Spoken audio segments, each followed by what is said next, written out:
Costco shopping நான் மட்டும் ரொம்ப ஜாலியாக கிளம்பிடுவேன். அது எதனாலனா, இந்த சாம்பிள்னால தான். செம்ம மார்க்கெட்டிங் ஸ்ட்ராட்டஜிங்க. உங்களுக்கு என்னன்னே தெரியாத பொருள கூட சாம்பிள காட்டி நம்மள வாங்க வச்சுருவாங்க.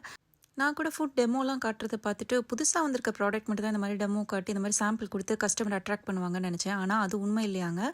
ஆக்சுவலா அதுவும் பாதி உண்மை. பட் மோஸ்ட்லி எந்த ப்ராடக்ட்லாம் பயங்கரமா சேல் ஆகாம இருக்கோ, அந்த ப்ராடக்ட்ட இந்த மாரி சாம்பிள் குடுத்து, கஸ்டமருக்கு வந்து அத வாங்கணுங்கிற எண்ணத்த தூண்டி, அத வாங்க வைக்கிறது தான் அவங்களோட மார்க்கெட்டிங் ஸ்ட்ராட்டஜியே.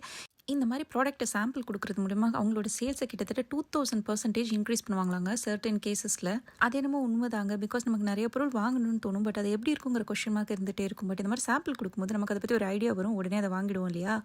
உங்களுக்கு என்னோட டிப் என்னன்னா, காஸ்ட்கோ வாங்க, சாம்பிள் வாங்குங்க. நீங்க வாங்க வந்த கிராசரிய மட்டும் வாங்க. அதுக்கு மேல வேற எதையும் வாங்கிடாதீங்க. பாக்கெட் காலியாயிடும். பிகாஸ் அந்த மாதிரி நம்மள டெம்ப்ட் பண்ண வைப்பாங்க.